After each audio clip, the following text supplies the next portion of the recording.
In March of 1922, a family of 6 was found murdered on a remote German farm. Police weren't shocked by the murders. They were shocked by what came after. Someone had been living in that farmhouse, cooking meals, feeding livestock, keeping the fire burning, with 6 dead bodies inside. For days. We still don't know who. The Gruber farm sat alone in the Bavarian countryside, miles from the nearest village. There was no phone line, no neighbors within shouting distance, just open farmland, dense forest, and one family who had worked that land for decades. The locals called the property Hinterkaifeck. Andreas Gruber was 63 years old.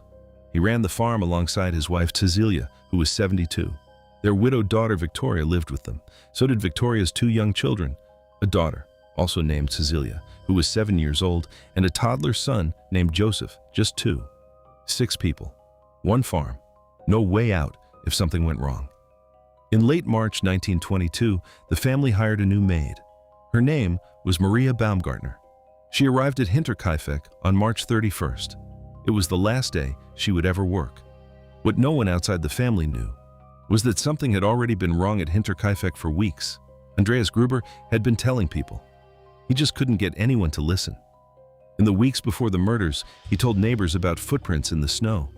A single trail, leading from the tree line directly to the farmhouse. He followed them to the door.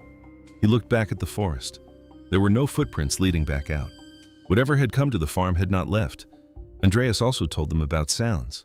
Night after night, something was moving in the attic above the family as they slept. Footsteps, shuffling. He never investigated. He never called anyone. He told neighbors, and he went back inside. Then there was the newspaper.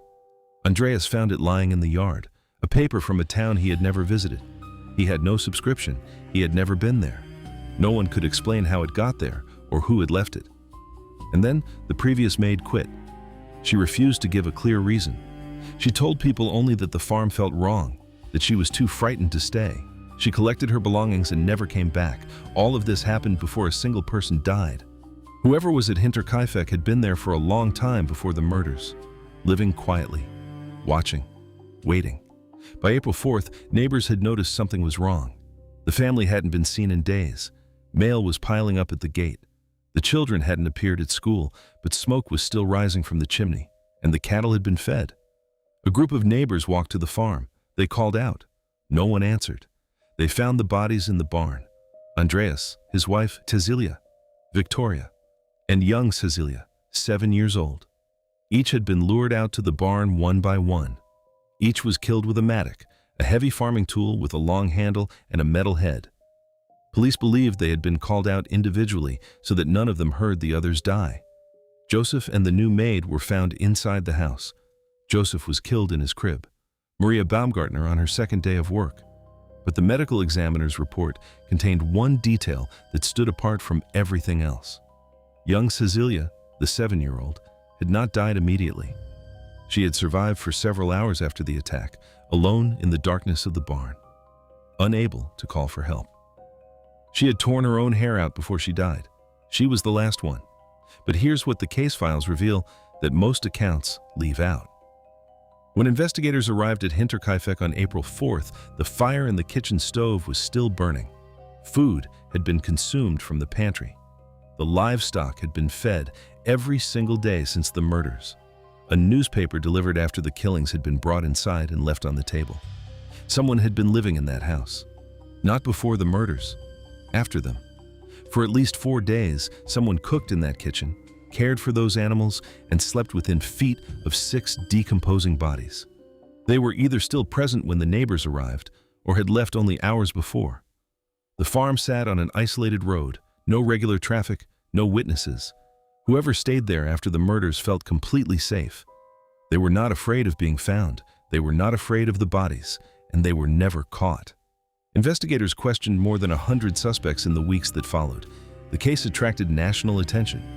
Germany's most prominent forensic scientists were brought in.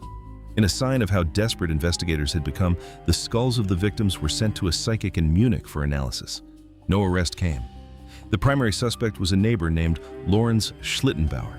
He had a complicated history with Victoria Gruber. He had fathered her youngest child, Joseph, then denied it in court. He was one of the first people to discover the bodies.